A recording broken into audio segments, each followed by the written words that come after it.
Hey, y'all, we are back and we have Miss Erika with a K, and she's going to be talking to us about marketing strategies for your business, some effective strategies.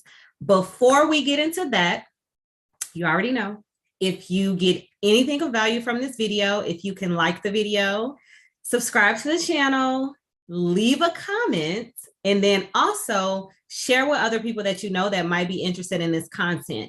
I've mentioned this in previous videos and it's definitely going to be in the comment section as well, but I have started a Patreon and the cost right now is $10 a month. There are only 12 spots left for that amount, and I'm going to be posting state-specific grants there, international grants, as well as just grants that I get that's last minute. So for example, I just posted a grant for nonprofits. It's a micro grant, it's $1,000, and the deadline is the 11th. And I just don't have enough time to load a video, do the walkthrough. Collectively right now, there's over $2 million in grant opportunities, and it's in different states. I know there's like New Jersey, New York, California, Missouri, Wisconsin. It's all of the states. Essentially, is the goal. And there's going to be a minimum of 20 grants per month that I'm going to post, but I get at least 10 or more a week. So it's definitely probably going to be more than that, but the commitment is the 20.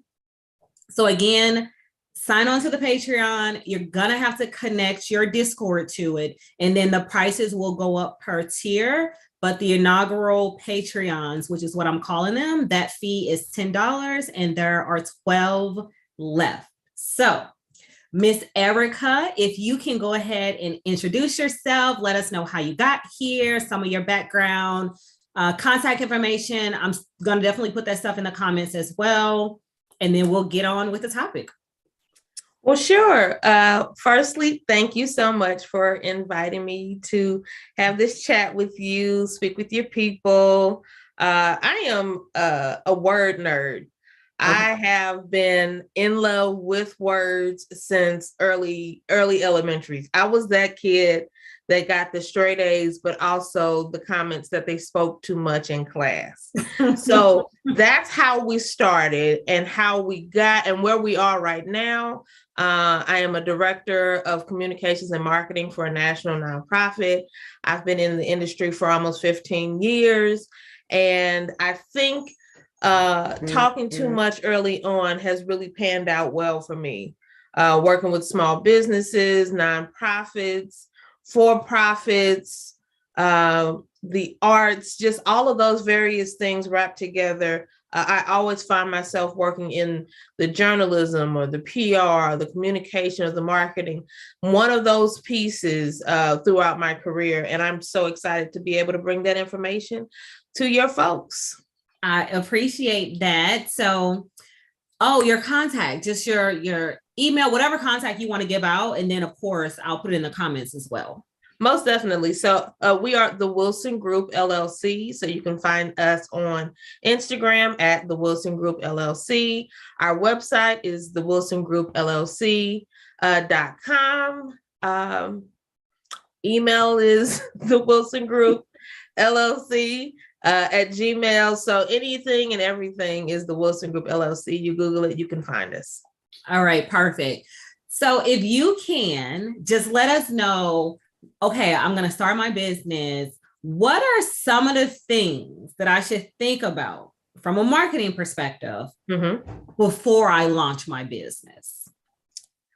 So the number one thing I would definitely say that helps all of the other things is knowing who you are, what you do, why you do it, all of those things. If you have a clear understanding of who you are, what you're doing, why you're doing it, there are going to be opportunities where keywords are going to start popping up when you answer those questions. Those keywords you're going to later use to start to build out your marketing SEO strategy when you get online.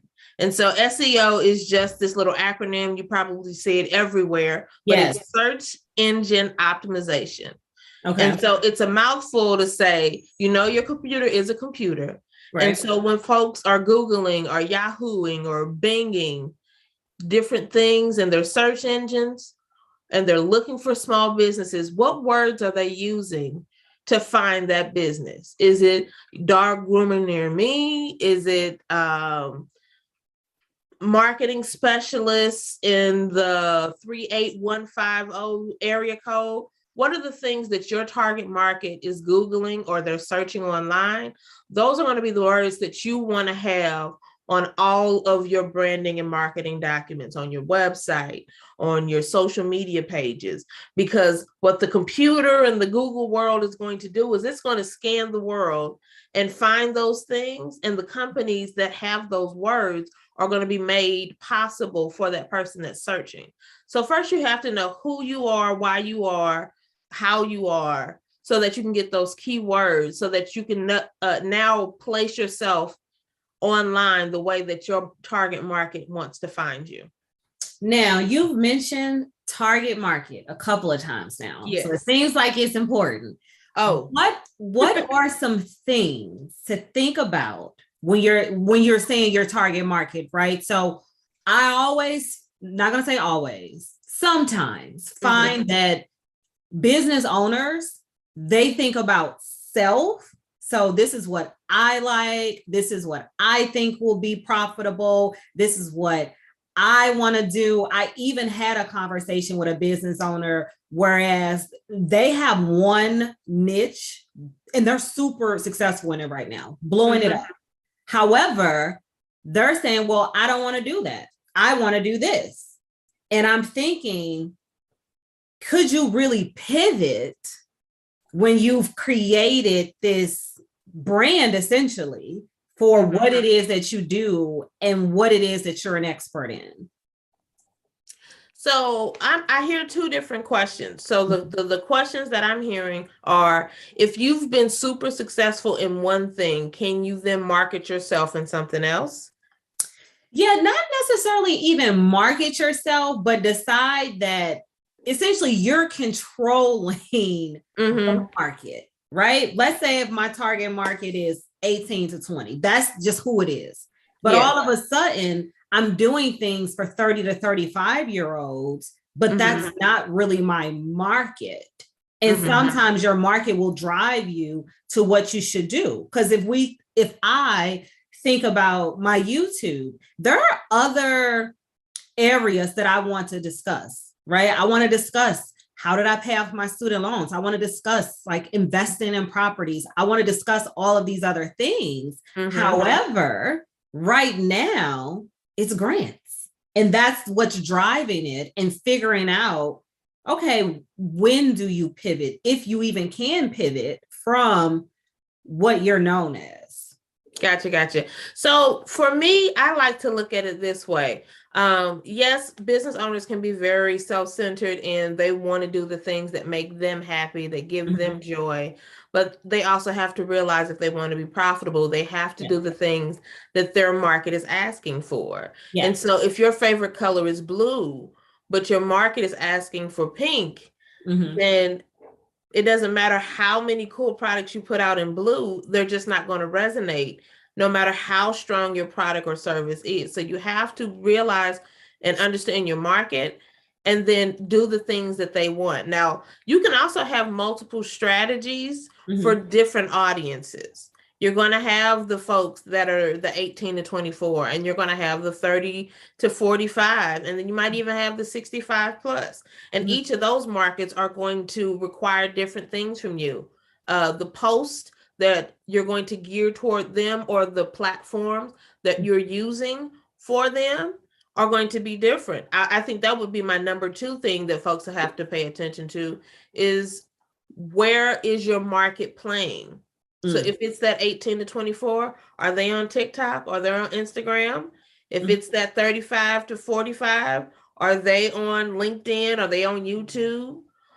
65 plus, are they on Facebook? Are they, are they still answering the telephone? Like, you have to kind of meet your market where they are, and then fall head first into that platform. So if your market is the younger folks, you're going to have to get on TikTok. Sorry. I downloaded TikTok. That's as far as I didn't got. I literally downloaded TikTok. And when I say it is a mess of confusion for me, because I consider myself older, you know. I mean, I barely got Instagram, and now, it's TikTok. But you have it now, though. I have it, but then now, Okay. we got Snapchat. It's just too many things. There are a lot, and they all serve a purpose, because some things are, very static, like Instagram and Facebook. Their posts, their pictures. The other platforms, you're getting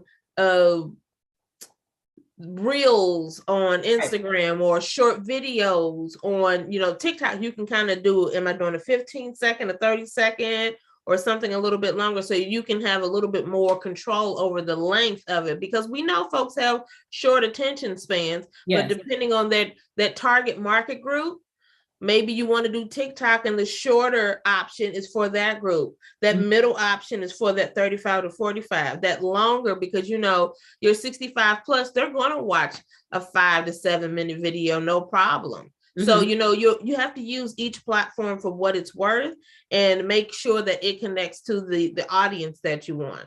So yeah, being really specific about that, being really specific about your audience and where they play at, are going to be the number 2 things that you can really do in any marketing strategy setup. So when we're thinking about our target market, so we got the age category, and then, race. What are some other categories that you should be considering when you're thinking about your target market? Because my understanding is, essentially, you're building, I don't know, I guess I'm going to call it the blueprint. So where, like you said, where is this person playing, but like suburbs versus, I don't know, inner city, or a stay-at-home mom, or professional. You got to know all of those things. All of those things. How old are they? How much do they make? Because that's going to help you if you're trying to, set up your pricing structure for your products, or if you're doing workshops and classes. What kind of budget are they going to be able to contribute to this service that I'm offering, if they are, a stay-at-home mom with 2 or more kids? Like, you want to get that granular with knowing your target market. So then now you can figure out, okay, how much are they making? What are their zip codes? What level of education? What other unique factors? Are they service, are they servicemen and women, I don't know, religion, all of those things come into play, because if your market is this particular age, but they're also extremely religious, are you going to do things on Saturdays or Sundays, when typically most people are observing their religious beliefs? So you have to really figure out who your market is, know everything about them, and then your strategies and your marketing plan will kind of write itself once you have those things figured out. And then I just want to lift up what you just said about pricing, like, and understanding your target salary. And I would even say maybe their salary, but what are they willing to pay for what you're offering? Because a lot of times there's these conversations of, well, somebody said I charge too much, or why doesn't anybody want to pay this price? And I always respond, that's not your target market, right? If you're charging $50 and somebody's asking you for a discount and they're saying they only want to pay $20, that's the $20 target market. And the moment that you start offering all these discounts, now your target market is that $20 target market, because those are the individuals that you continue to serve. So even if I would pay the $50, if I see that you always give, $30 off, I'm going to wait for that $30 off. So I think that's something to be mindful of. If you have a set price, and this is how I think, and probably other consumers possibly, if you have a set price, but I know every month it's going to be 50% off, I'm just going to wait until it's 50% off.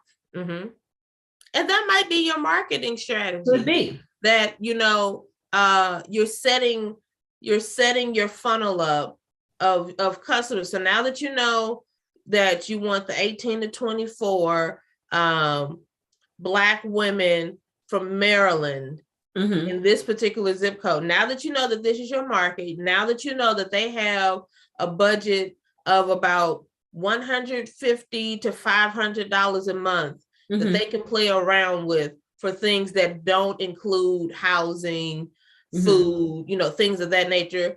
Now you can start to plan around, okay, well, do they get paid twice a month? Then I can run my sale this time, because 9 times out of 10, they're either going to plan for the sale or they're going to get paid on the sale. And so now you can build your strategy around that. So, I mean, that's totally fine if that's how you want to play the game. Right. But it's also important that you might be turning folks away, because if you're always discounted, what is it? Why is it always discounted? There is something to be said about the exclusivity of things that are never on sale. And so that might be something that you want to think about as well. And I think, if you're trying to be in, and I'm not going to even say luxury market, because it doesn't have to be luxury because it's not on sale. But I follow a young lady on Facebook, and I think she's only on Facebook. She doesn't purchase ads. She only just posts about successes. And she posts one class and she makes about $1 million, right? And she's making that in 10 minutes. And it's all within her marketing strategy of not going to do sales, not going to do ads. I want people that want what I'm selling. And the reason that they're going to want what I'm selling is because I'm posting only on my Facebook, and she will only be Facebook friends with, what is that? I'm going to call them clients or students, right? So she's only going to be Facebook friends with students, and then she'll tag them if they have a success. So today, some young lady made $6,000 in a week. And of course, that's going to then get people to say, well, wait, let me pay this $2,000 for this course if in return I'm going to be making $6,000 a week. And I think that's an amazing strategy. And it took her. So there's a lot of things in her strategy that I like. There's the exclusivity. So even though she is on a public platform, being Facebook, her motto is she only friends people that are within her network. Yes. And so now you have people that are just striving to get on the network. How do you get on the network? You have to pay for the course. Well, why do you want to pay for the course? Because these people have done exponentially well fairly quickly, and it seems very sustainable. That in itself is her funnel, so that she doesn't have to do a lot of promotion. Like you said, she does not pay for ads. But when she puts out a product, folks snatch it up because she's built a community along with that funnel. And those two things are very, very powerful when you're putting together a marketing strategy. You have folks that'll follow you anywhere. And then you have a product that people will pay to buy. When you put them together, it's really, how much do I want to sell? How much do I want to make? How many units of that? How many folks can I sit in a workshop and then leave it alone? And then that be their marketing strategy. For other folks, you might want to think about paying. That's going to be probably my third thing that goes off. Once you know where your audience likes to play, you're going to put some money behind there and pay on those platforms, whether it's paying for the business side of a free social media channel, or if you're paying for ads, or if you're paying influencers to do things for you. All of those things cost. And you should automatically have a plan, regardless of whatever platform that you use. You can even pay to play on LinkedIn. So everybody, there's a way to making money. Put some money behind all of these strategies. And then also remember, the things that you do offline also affect what you do online. So, swag, having, t-shirts and stickers or bumper stickers, or, just tangible things that people see in your community that keeps your brand top of mind. Then when they see you post, they are more susceptible to kind of follow and be a little bit more connected, because they're seeing you everywhere. I saw you on a bus stop. I saw you on this, that, and the third. So those are some other things to kind of think about. You might have to put some money behind it. She doesn't. But, most small business folks may have to put some money behind it. And I think when we talk about money, hi, Mr. Sheed. We here. Also, one thing I would like to say is that when you think about the money aspect of it, immediately folks will think, oh, Facebook ads, I'm spending like $5,000, whatever the cost may be. I will tell you this. A lot of these Facebook groups, if you figure out where your market is, they might charge $5 to post, $10 to post. I'll tell you all this. So I had a hair company. I still have it. I'm going to relaunch it, but that's a whole nother conversation. Before the Shade Room got popular, I was paying $50 to post on their site. Now it's thousands upon thousands of dollars. And, I was able to grow my Instagram to 100,000, but I was paying like the Shade Room. I had influencers. So with the influencers, which it can get kind of expensive when you're selling hair, I was shipping the hair, then they would do the YouTube videos, they would do the reviews. But what I got from it was I got professional photos, I got content, and then I had these videos. And then you have these influencers. So, people was just buying the stuff, right? And then networking with other business owners that are, if I had a boutique, so I was networking with other boutiques. However, I wasn't networking with somebody that was selling hair. And what we would do is we created share groups, and my friends hated it. So some of them did unfollow me, whatever. And we would post. I'm posting like 20, 30 a day. So you would go into the group, you would see who's trying to share. I would share their 10. They would share me on their pages. And collectively, we were growing each other and making sure that, hey, you sell clothes, you sell, body butter, I sell hair. So there was never that conflict of, oh, I sell hair and I sell wigs and she sells wigs and I'm going to post her on my page. So, you can definitely get creative and you can make it where it's fairly inexpensive as well. I only know Facebook, Instagram. Okay. I don't know anything about the other ones. And how that work and how you can get money off of that. Now, okay, so we got our target market, spending a little money on advertising, thinking about your funnel.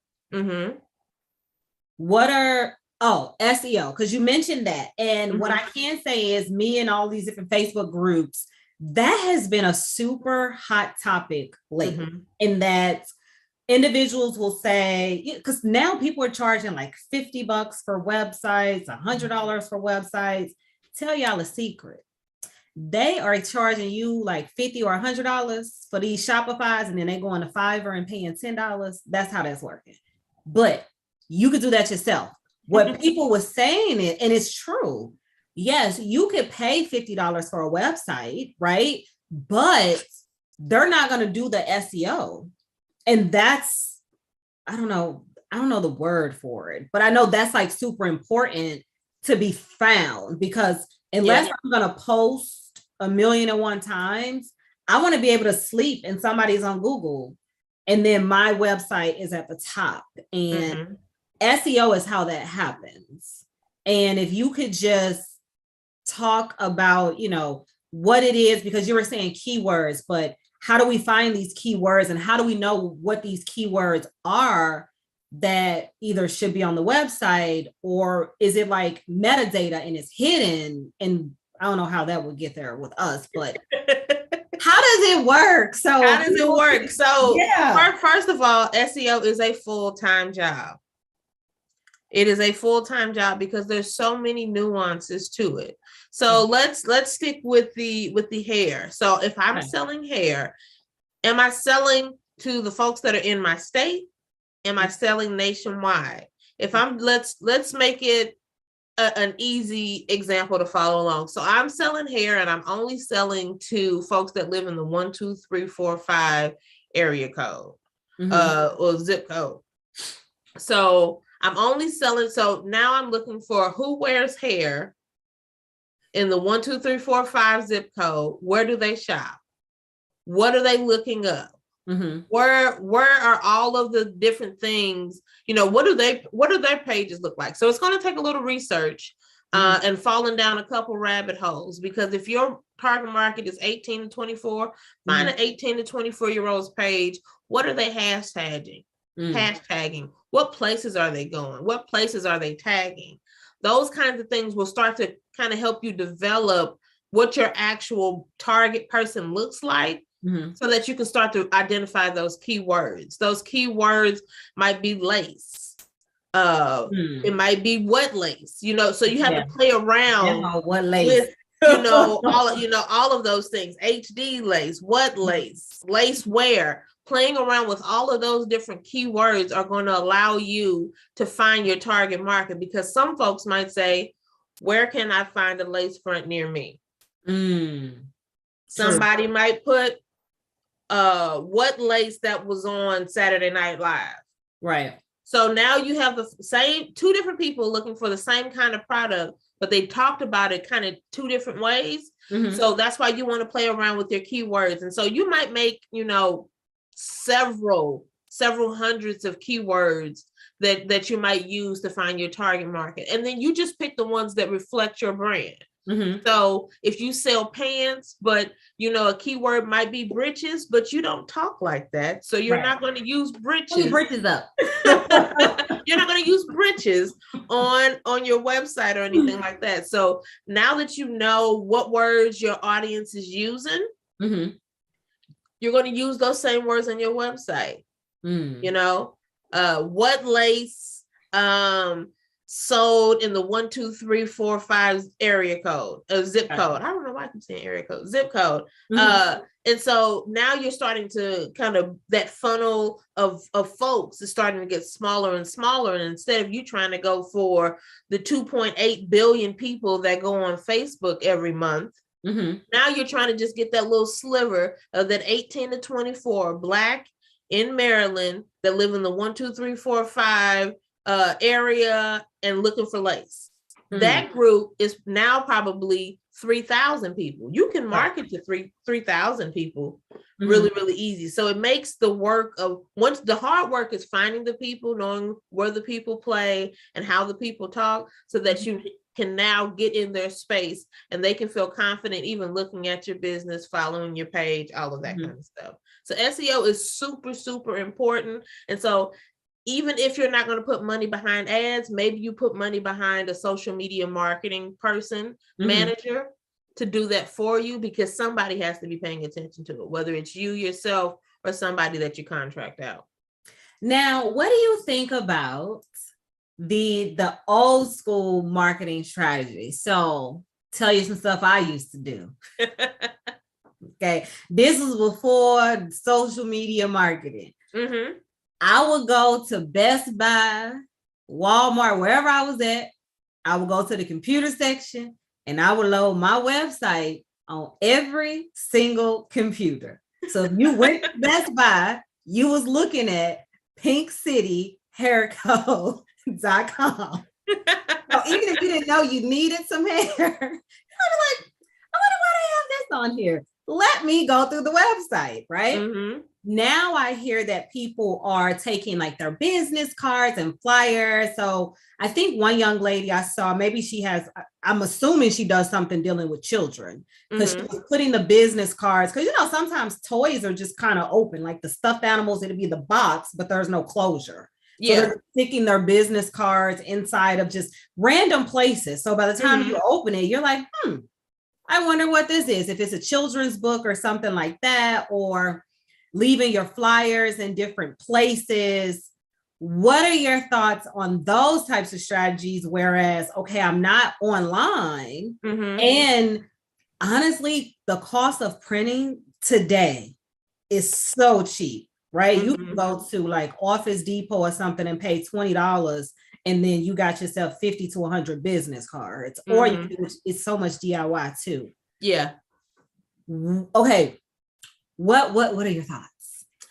So I am of that class that has a foot in both the old school and the new school. So that guerrilla marketing is super, super important. I mean, it was things that, we learned about guerrilla marketing strategies in undergrad when I was getting my degree in, all of the things that I talked about, before.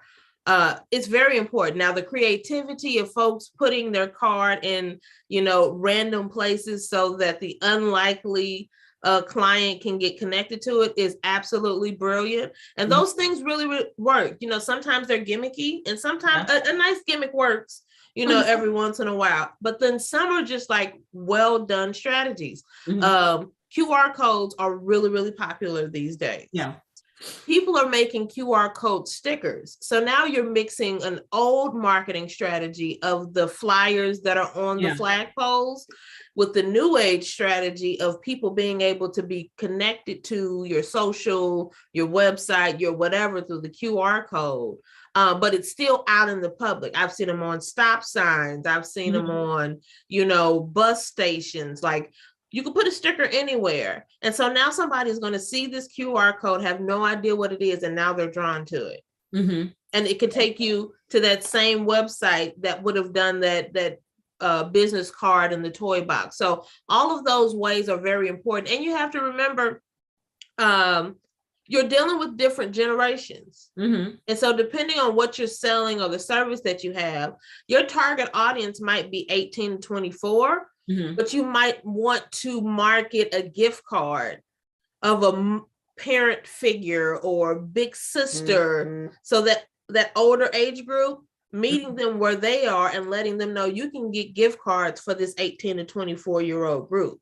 So depending on the market, the age group that you're going for, there might be some strategies that work better with them. The 65, you might be able to call them and say, hey, you know, I'm a hair care company and I'm in your neighborhood and I would love your business. The same way you can do a QR code, the same way you can do, bring this particular card to the store and get 5% off. So all of those strategies work. You just have to build a plan and know which strategy you're going to use for which market. Okay. And while we're talking about QR codes, this don't have nothing to do with marketing, but I read an article that scammers are now replacing the restaurant QR codes with some type of QR code that can then pull something out your phone. So just FYI, my phone is kind of ancient, so it does not scan QR codes.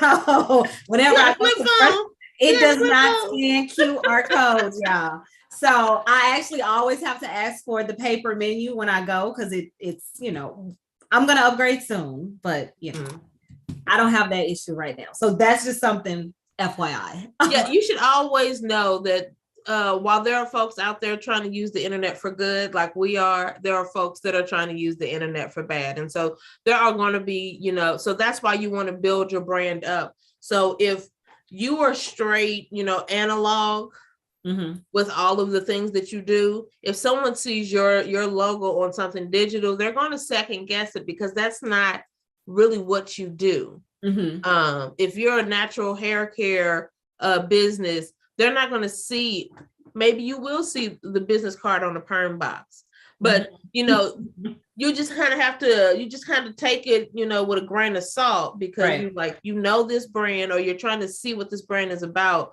but it's doing things that it doesn't typically do. I would be kind of leery of that. So yeah, you definitely have to be careful online, because these scammers do not take a day off.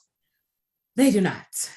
Now, okay, so we got SEO, we got the target market, we got these other things. What are some other items? I'm just starting off. I'm thinking about marketing. We talked about, you know, using social media. We got the Facebooks, we got the Instagrams. What are some other things to think about in other ways? And as I always say, low-hanging fruit when you are marketing. I would say, so it could be considered an old school strategy, but it still works. Everybody's asking for emails. What are you doing with those emails? Yeah. So building that funnel strategy with those emails. So if you're grabbing them from your website, then how are you staying connected? Because obviously if they gave it to you, they want to stay connected some kind of way. So one, making sure they can legally opt in and opt out is going to keep that line, that communication line strong, because they don't feel forced and they don't feel kidnapped. You know, sometimes you give your phone number or your email to a business and they kidnap you, and now you are under them until you send stop. Yeah. Stop, please stop. So you want to make sure folks can opt in and opt out.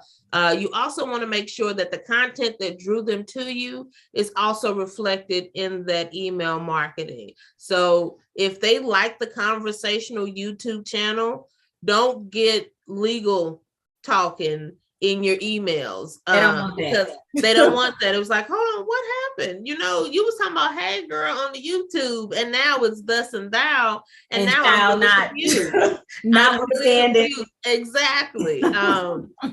So, just making sure that those things, but email is a really great strategy that folks can do. And it's a low hang. Everybody has an email account. It's super free. A little extra piece of nugget. If you have an email and it has nothing to do with your business, but you are using it for your business, I would consider something else.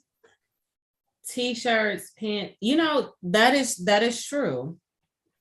See, okay, promotional name is We Here. Well, I thought it was the whole thing, She'd We Here, but I guess I'm wrong. My bad, or my apologies. I don't even know no more. No, but those T-shirts. And then, you know what? Now, I don't know the name of the pen company, but what I will say is, anytime you incorporate any business, I don't care where you at, because somebody I know just incorporated a business out in North Carolina. And they got the same pen that I got when I incorporated my business in Missouri. So I'm like, who are these people? But the pens, I mean, they write so smooth and amazingly. And it's very that's their marketing strategy. Their marketing strategy is to figure out, their market is anybody who has a business. So they're going to probably be connected to every Secretary of State around the country. So anytime somebody becomes a business owner, it costs them pennies to make it.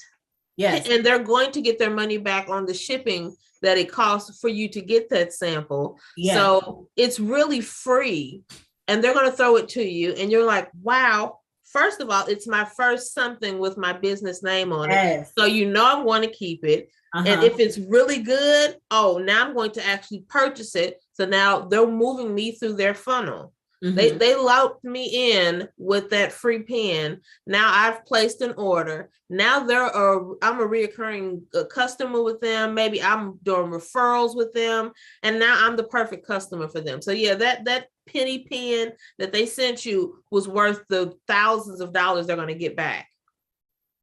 Gotcha.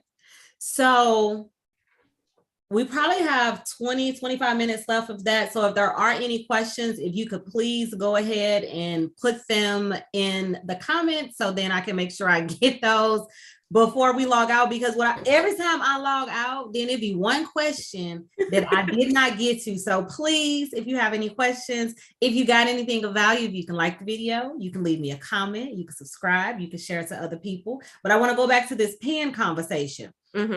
Not even with them pulling you in. Okay. So I had a friend that went to like a law firm for something. They gave him a pen.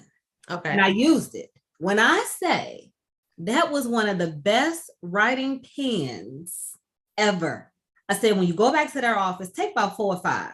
And of course, the person was like, okay, that's kind of making me uncomfortable. I said, you don't understand, they want their pens out here in the streets for people to see. Please bring me back. And when I say, it's about 10 of those pens now. And if somebody else writes with it, because that's one thing I've noticed, like people love pens that write good, not the pens where, you break it and the ink is bleeding everywhere. But if you get a pen and it's a quality pen, and people like it, and in all honesty, right now, I know the exact name of that law firm because I've used that pen so many times. And possibly if I had a personal injury case, I would call that firm. But if nothing else, their pen. But they're in my head literally right now. So let me show you what that is. So that pen company's marketing strategy, they know the kind of the person that they want to attract. They want someone that cares about a good quality pen. That's me. There are certain people that are very particular about their pens. There are certain brands that they will use. There were certain things that they will just put an investment in. So people say, oh, I bought a $40 pen. You're like, how? And you can get a box of Bic for $10.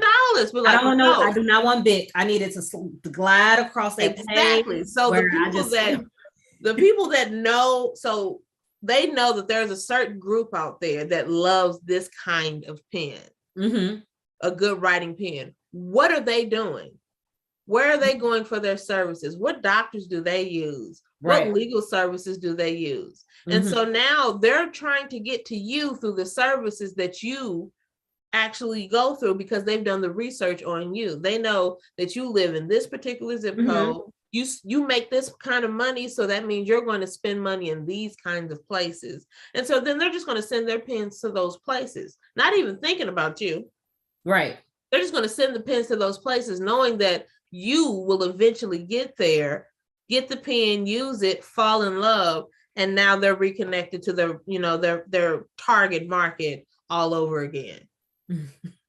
Pen thieves are big. Oh, I'm a pen thief. Okay. I'm a pen felon. I don't even care. Not you got a felony. A through C, all of them. I literally, when I was packing up my house, my friend was helping me pack and I got a box of pens. Now, clearly I have not purchased these pens. Somebody might have let me use it. And I'm like, oh my gosh, I forgot to give them the pen back. They don't care about pens the way I care about pens. And they're wondering, you're literally packing up a box of 100 pens when you could just throw them away and take out 5. No, I will steal. And I think it's disrespectful that you would even say something to me like that. Thank you. A good writing pen. I'm telling you. Make you happy that you're writing out your mortgage. I'm like, how much y'all want this month? Let me write about 20 checks so I can keep writing with this pen. You're smiling, signing divorce papers. I mean, a good pen makes the experience that much better. You know, you're going to tip more because you ever been somewhere out to dinner and you're writing? Oh, now I'm going to give a good tip because I just keep writing. When I say I just keep writing because I want the experience, but I'm telling you that first reaction of knowing that you just got a good pen, I can't even explain how it feels versus a crappy one. It's like my hand is cramping. It's like, it doesn't even, like this has like where it's smooth. So it doesn't. Yes. Or finding someone else that enjoy pens as well. Oh, ain't that a good writing pen? I give it back. Yes. Oh my gosh, my dad was like that. He would stalk me because he knew I would take his pens because he does like crossword puzzles. Honey, give me my pen back. Where's my pen? You got like 100. Give me my pen back. I was like, okay, let me hand it back. And that's what those marketing companies are wanting. They want you to not only buy the product, but they want you excited about the product. They want you telling people, you got to write with this pen. You got to write with this pen. You got to get it. Go to Office Max. Go to Office Depot. Go to Target. They got it there. I went online and got it. They want you excited about it. And so they've done their research. They know where you are. They know where you shop. They know what you like. And they're going to make a good quality product that you're going to be excited about. And they never have to pay. You don't see commercials for Tool. They're just everywhere. That is so true. They got good pens. Folks know about it. They just showed up and took over the market. And now, even when they come out with different products that aren't pens, if they came out with luggage, you're like, I know the pens are good. So I know the luggage is going to be good. Right. They're going to give you that same level of quality. You trust the brand. And that's initially what you want with your marketing strategy. Folks to trust you enough to go out into the world and bring the customers to you off of the quality of what you have, where you're posting your information about, and then just how you're building this community. So that community piece is so big as well. And I want to go back to the trust factor. And I think sometimes we forget how important that is. And communication with your customer as well. So in my Facebook group, I posted, it was a sample email response, right? Because I don't know if anybody's seen the meme that goes around like, I sell apples on Friday and $5. And then somebody's like, how much are the apples? When do you sell them? What are you selling? And people were getting upset. Right. And then the second piece was, I ordered my item on Monday. They're emailing you on Tuesday to say, hey, when will my item ship? So the thing that I tell people, you have to remember that word of mouth and screenshots will kill your business. And sending that response, so I don't remember word for word what I said, but essentially I said, greet them, good morning, good afternoon, whomever, Sally, thank you so much for placing your order. We're just as excited as you are about receiving your product.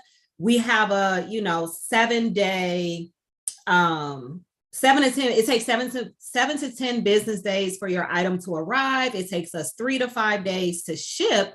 If your item hasn't shipped on this date, please reach back out to us and let us know. In the meantime, we look forward to receiving pictures of you with your product, right? So something like that, it's frustrating that they're emailing you the next day when they just ordered it on Monday. But what I've learned is somebody that's emailing you the next day, and it's very unfortunate, they have probably ordered for an event. They haven't ordered where they can wait. They got a vacation coming up. They got an event that they're going to. So now, instead of asking those questions before they order, they're like, well, let me just put the order in. And then maybe if I tell them what's going on, they'll, fast forward or accelerate the process. But also, if you have to answer a ton of questions, they're going to remember that. And even if they don't become a client today, they're going to tell people about you and say, oh, she was so nice and she answered my questions. And I really wasn't ready to buy yet. And I don't respond to DMs, y'all. But before I started, the whole YouTube and other stuff, life, right? I would get messages of, how much do you charge? I would tell them, never hear from them again. That didn't bother me, right? But the person will circle back. Hey, I'm ready to pay now. Let's go. So it's not what's the word? Publicly, not being publicly offended, right? You can be offended in the privacy of your own home, but posting stuff on social media, for lack of better words, I think it's tacky if you're a business owner, right? Because and another thing is, you never know who your customer is. And I haven't posted this yet, but I go through my YouTube algorithms, analytics, and Fashion Nova was on my page. They probably thought I was posting like clothes or something. They might have wanted to send me something, but imagine if I was on here with like a super stank attitude and they're like, we don't want her to represent our brand, but maybe they're going to send me a shirt to wear on one of the videos and I can say that's where it came from in case y'all watching these videos. So there's a couple nuggets in there that you talked about. So when you hear the term brand, and so people think that the brand is one thing or the other thing. Brand is all of the things. And so the way you communicate with your audience, whether they're your target market or just the community at large, is going to really affect how people interact with your brand. If you're talking crazy in your posts, and they're going to think that they can talk crazy to you in the DMs or expect things out of you because of how you present yourself on your social. If communication is not your ministry, then again, you might want to put some money behind a social media manager, somebody that can actually, keep the boat afloat with the comments and the engagement and the interaction, and kind of be your first line of defense if there is a crisis that's a brewing. So again, you might always have to invest in your business in that particular way, but also understanding the more information that you can give to people in a clean, succinct way, the better you're basically training your audience on how to deal with you. So if you have a frequently asked questions on your website that adds, those typically asked questions, and you can just provide that link to folks. So yes, you're sending a personalized email, but the meat and potatoes of what you're trying to send has already been typed up, put out online and somewhere they can reference, you're still managing your communication and your brand in the way that feels good to you. Hey, Sharon, thanks for your order. Here's a link that can better help you answer your question. And then thank them and then dip out of that conversation. Really, you also had another key point, really being transparent. Mm-hmm. And how long does it take for you to make it is a different set of timeline for how long does it take to ship. Mm-hmm. Right. Because if it takes you 5 days to make and then it's taking another 7 days to ship, right, you're going to have people hot at day 8 because they're like, hold on, wait a minute. It shouldn't take this long for a necklace. But if it takes you 5 days to make it, mm-hmm. and 8 days to ship, that's 13 days, no matter how you cut it. And unfortunately, the mail has not been mailing like it should be. So that could add a couple extra days onto it. So being transparent, we're learning from our customers that it's taking a full 2 weeks from order to shipment, mm-hmm. To your home. And so please be mindful that if you are in a rush, then you need to, build in some more time. So kind of talking through some of those frequently asked questions or challenges that you kind of get in your DMs early on, I think really helps out. And then worst case scenario, hire somebody to do that for you. Hire somebody. Once you get a couple bucks, you got to put your money somewhere. What is that? Get you a virtual assistant. But I really like mm-hmm. what you said. Essentially, you're telling them how to communicate with you. Mm-hmm. And I think some people don't understand that, because even if I do get a DM or I get questions, it's very, hey, Ebony, thank you so much, blah, blah, blah. I'm mm-hmm. looking for a grant for this industry. I really appreciate this. Let me know if you have anything, versus just, I want a beauty school grant. And that's what you're going to get. They're not going to greet you. It's not going to be like this friendly conversation, because that's not how you're presenting yourself. You're not presenting yourself, number one, to be approachable. And number two, to want to have that type of friendlier conversation. Right. So for me, and this is just me in regular life, I'm going to greet you with a good morning, just because my mama always told me, if I didn't sleep with you last night, you better tell me good morning. So open your mouth and say something. That's what I'm saying. My dad was the only person that didn't have to tell her good morning, but he definitely had to say good morning. So for me, it's just something I'm used to doing, because I know I slept with these people. So I say good morning. But, just little things like that. Whereas even if somebody sends something to me, the moment I say good morning or good afternoon, the next thing they say is, oh, I'm so sorry. Good morning. My bad. I didn't know you were that kind of business that you care to.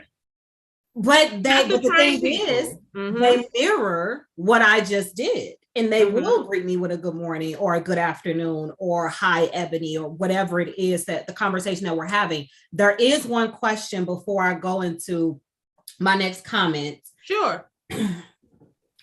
This is from Landon. I hope I'm saying your name correctly.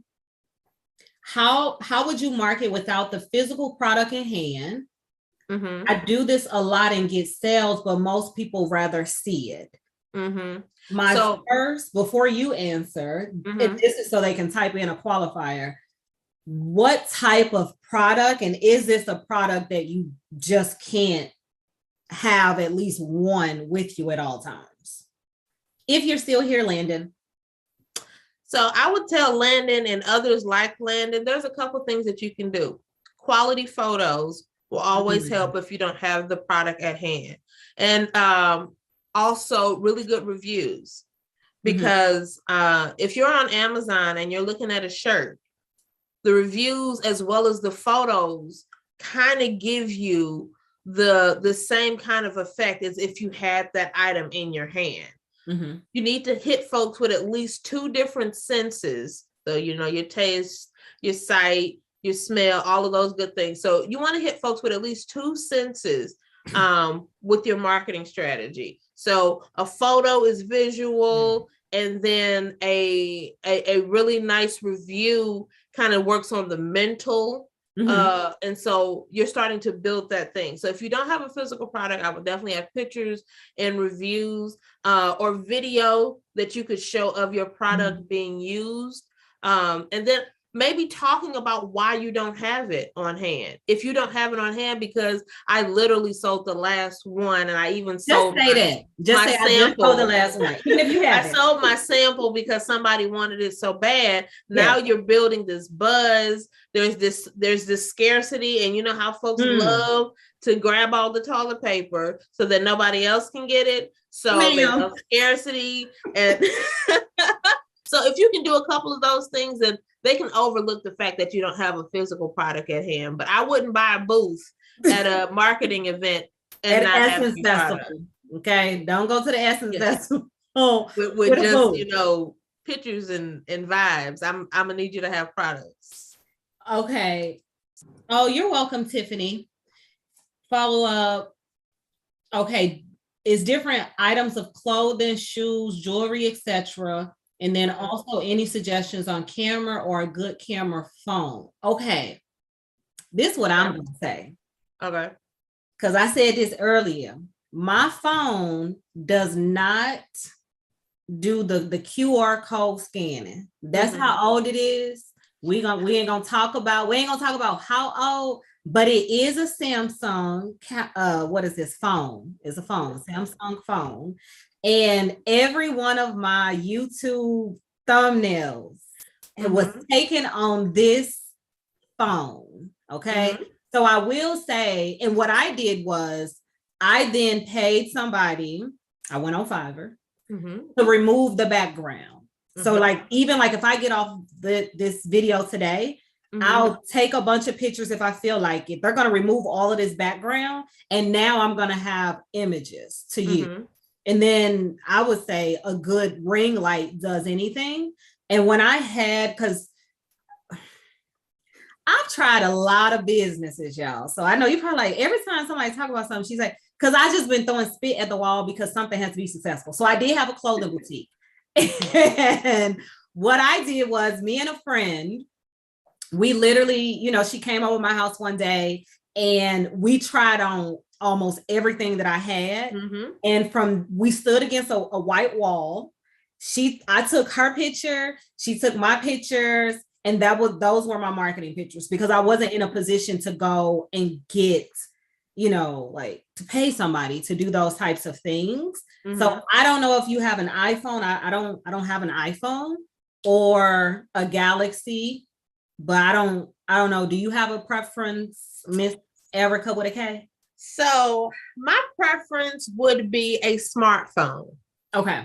And so I'm not going to get into the Apple Kool-Aid or, the Samsung Kool-Aid, even though I am a proud Android and I will die in Android. That's a hill that I'm willing to die on. But anyway, so a smartphone, something that can take quality pictures.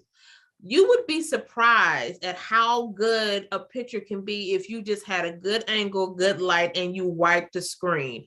Yep. Oh my goodness. Wiping the screen takes your pictures from like a 2 to a 15. Yes. You don't realize how much sweat, dirt, dust is on our screens, especially these smartphones. So wiping it off, regardless if it's an Apple or an Android, is going to get the job done. It just needs to be a smartphone because the capabilities that these phones have can give you a lot of the great quality that you need as an amateur photographer. For the person that had jewelry and accessories and stuff, if the budget is not available, get enough for you to wear. You should be rocking your own stuff. So maybe you don't have things on hand, but you can say, these are my earrings. This is my bracelet. You can show off the quality of it. So now when they're on your website, if they see something they like, they already seen what something in your inventory looks like up close because you had it on and your neck wasn't green. It wasn't janky looking. So, be your own billboard brand. So your t-shirts, if you sell hair, you need to be wearing your hair. If you sell, sunnies Yeah. Where your Sonny's, because somebody's gonna ask, oh, where you get them from? I'm so glad you asked. They're mine. You know, you gotta rock your own brand in that way. And so those are some great ways to market your brand on a budget. I love the idea with the friend thing, because also you have two different body types in an outfit. So now different folks can see what it may look like. Maybe somebody's more hippie, maybe somebody's more slender or top heavy. If you have two different body types in the clothes that you're selling as a boutique, that helps people kind of visualize what it'll be like for me. And again, being really transparent. If you need to put a sizing chart on your website saying my large is 12 to 14, not 10 to 12. You know, you have a better chance of folks really getting a feel for your product, even though they can't actually feel it. Okay. Landon, welcome to the Android family. Landon's Android too. Everybody's the Android right now. Let's see, you should be your biggest promoter for sure. And that's one thing I was going to say.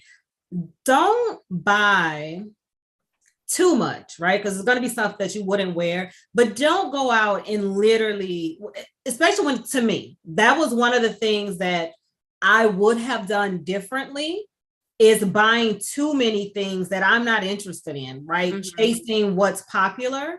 Yeah. So therefore, it's going to be harder to sell. Some of the items, obviously, I can wear. So if I was selling hair, you know, I could put on like one of my wigs, like this is hair from the company, but I don't promote it because that's not my focal point right now. But that was one of the things I made sure of. So then if somebody's like, oh, where'd you get that from? I can say, and then I had like these miniature flyers. I mean, you could literally, it would fit in my back pocket. It was smaller than my back pocket. And I would just hand those out as soon as somebody would have that question. But then also, I think you really, when you're thinking about marketing, and we talked about transparency earlier, being transparent. Are you doing pre-sales or do you have the product on hand? Me with my boutique, I had everything on hand, you know, which it was a gift and a curse because now I'm trying to sell this stuff and it's not selling. And now I have this inventory. But of course, if you watch any of the videos about taxes, you know, you get your deductions at the end of the year for the inventory, all of that. So I was able to do that with my taxes. But that's something to think about. And honestly, I feel like in this day and age, it's very hard to do this pre-sale and people have to wait 2 weeks or a month. And that's kind of what runs your name to the ground when you are a new business owner. When I first started, if I sold anything, okay, I would order one small, one medium, one large, put it on the website. If I did clutches, I would order 3.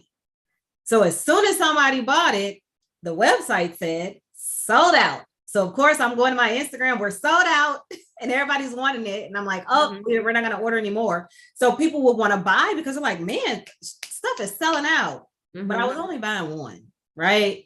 And that was my marketing strategy. Yeah. And then I gravitated away from it, which I shouldn't have. And then I started buying more than one. And I mean, that's the same kind of strategy that you'll get at places like, you know, let's say the Gap or something like that. They're going, because they know their market, they're going to order just enough. Yes. Just enough so that if you get 2 larges, extra large and 3 smalls, you're not really turning folks away. But you want to have, again, that kind of scarcity and you want to be the leader in whatever. So if they keep selling out, I want to make sure I want to put my email on their list because I want to be notified before they even put it on the website. Yes. So some people's strategies are just to buy enough inventory, just enough to cover your market, but to also kind of provide that scarcity. And then some people buy way too much and then they end up discounting it or packaging things together. And then you get that spillover effect. So if I'm coming to your website for sunglasses and they're always sold out, I'm like, man, there's something up with this brand. Let me just get some earrings just to say I got something. Yes. Just get something from them. And if now I'm in their system, so maybe now I can get, now I can find out about the sunglasses before everybody else because I'm a customer there. So they're going to treat me a little differently than somebody that's just putting in their IG and buying off that particular way. So there's a lot of different strategies, but again, it all goes back to who your market is, where are they playing, how do they play, and do you put some money behind how they're playing on those particular platforms? It all makes sense. Some people like that. Oh, I only got, they only made 5 Telfar bags and I got one of the 5. Some people like that. And then some people like to know that if I break these glasses today, I can have another pair by the end of this week. Right. So you got to know your favorite, right? So it's like my favorite glasses, and now I cannot replace them because it was, only 5 of them sold. And, that is a good strategy. And I guess I got like lumped into it because I have been wanting this perfume. I'm not going to say the brand for a while. Okay. People were raving about it. I finally smelled it, and oh my goodness, can't get it nowhere. Right. So I signed up for their email, and probably a few days ago, maybe a week ago, if you were on their email, you could shop a day ahead. And it was 20% off.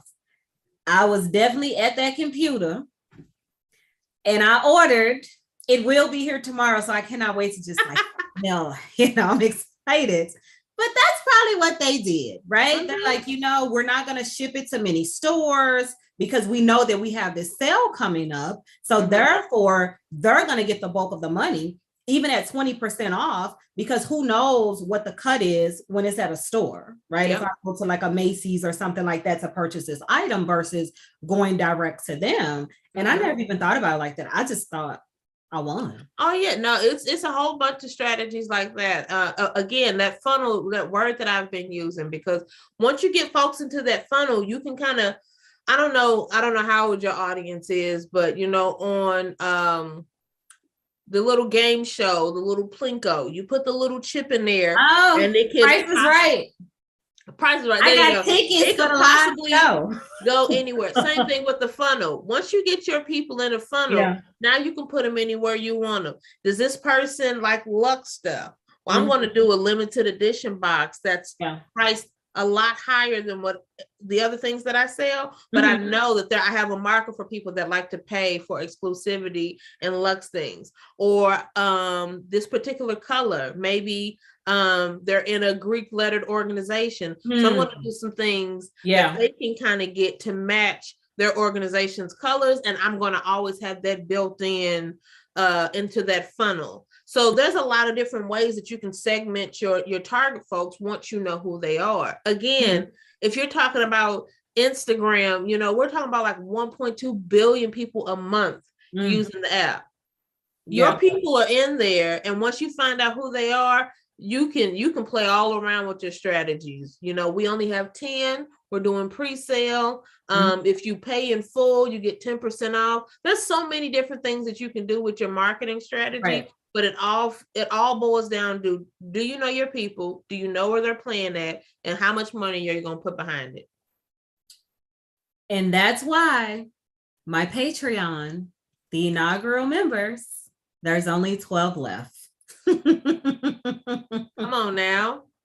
These Patreon spots going like hotcakes. Listen, but in all honesty, I was thinking about that because they give you different tiers. And I'm like, well, what's going to be the benefits of each tier? But I knew what I was associating the value for the information that I'm going to be providing. I knew what that value was, right? The end goal for me.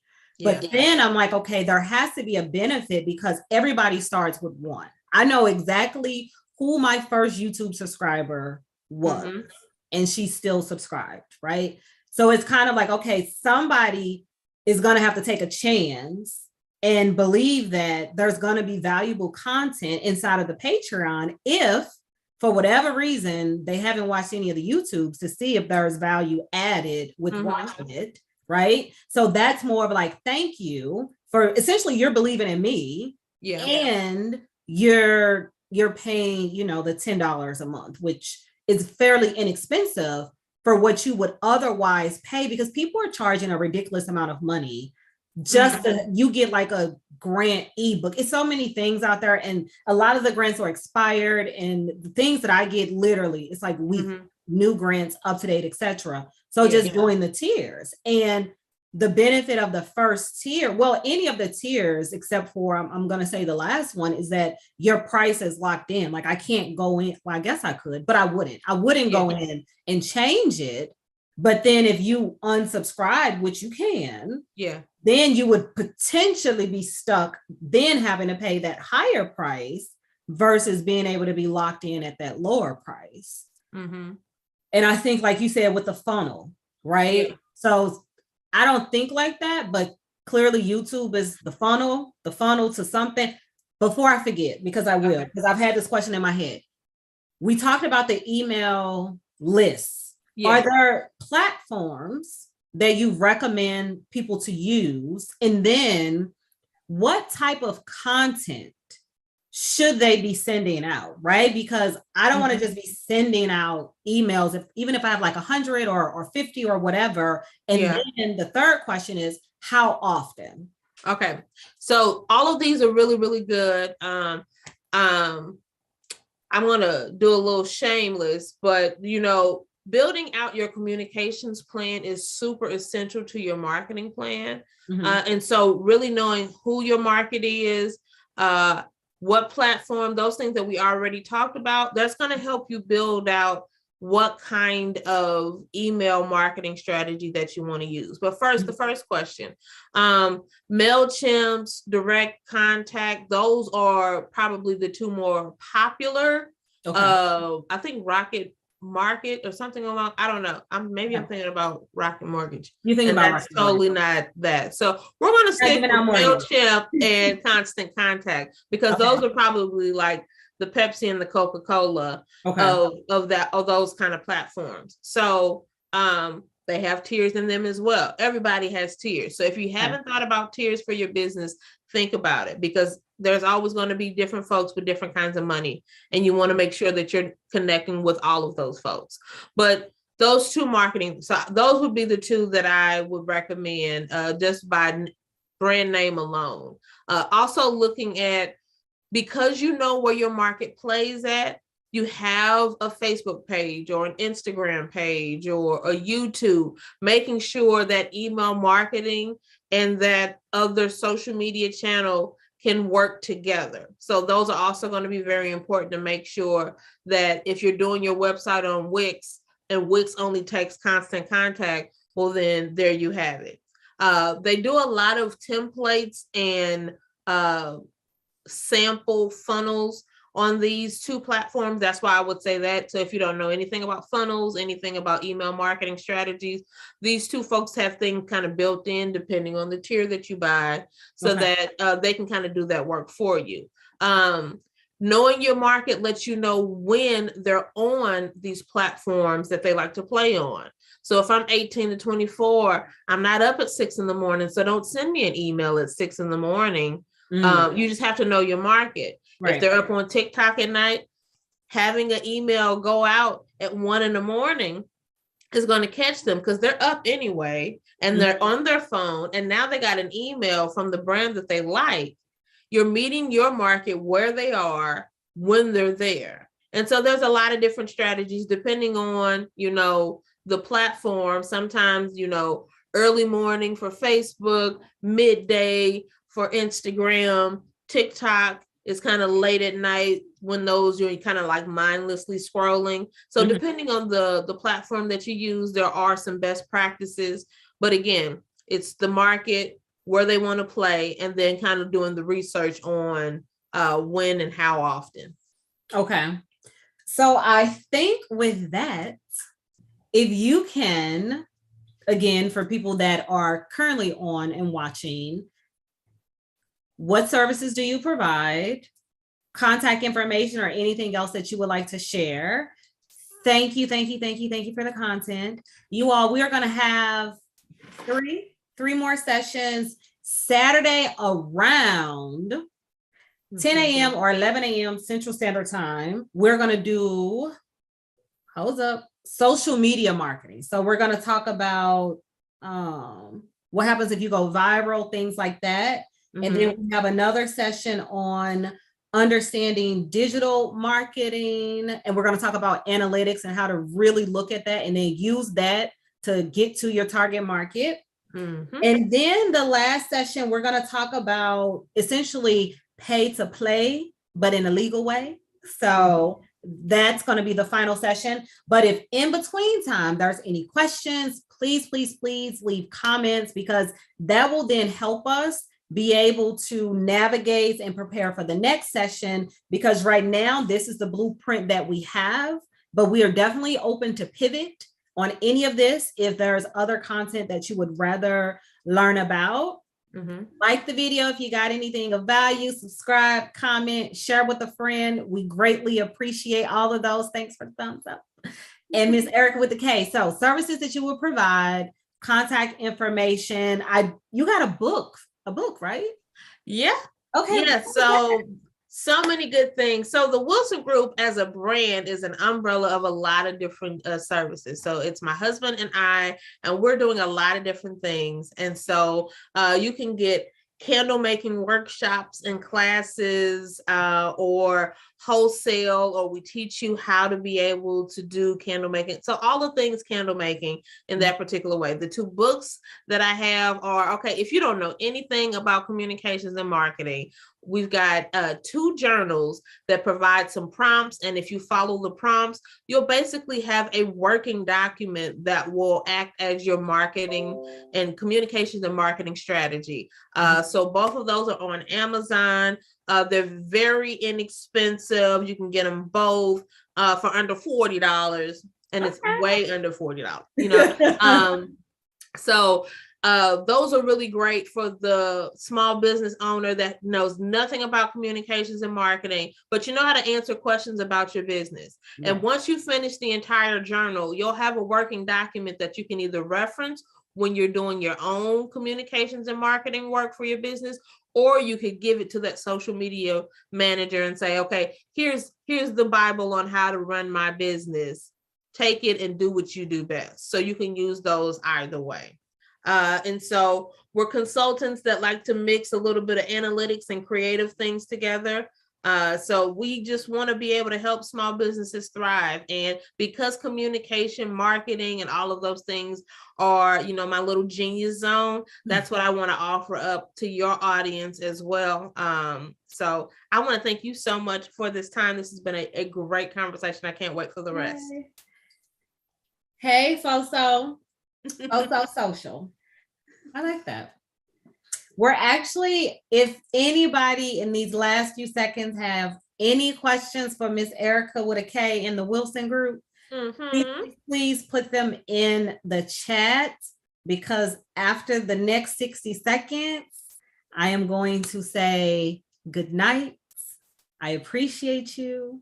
I thank you. And on Saturday, we will be talking about social media marketing. So bring your questions about hashtags, reels, stories, all of that stuff.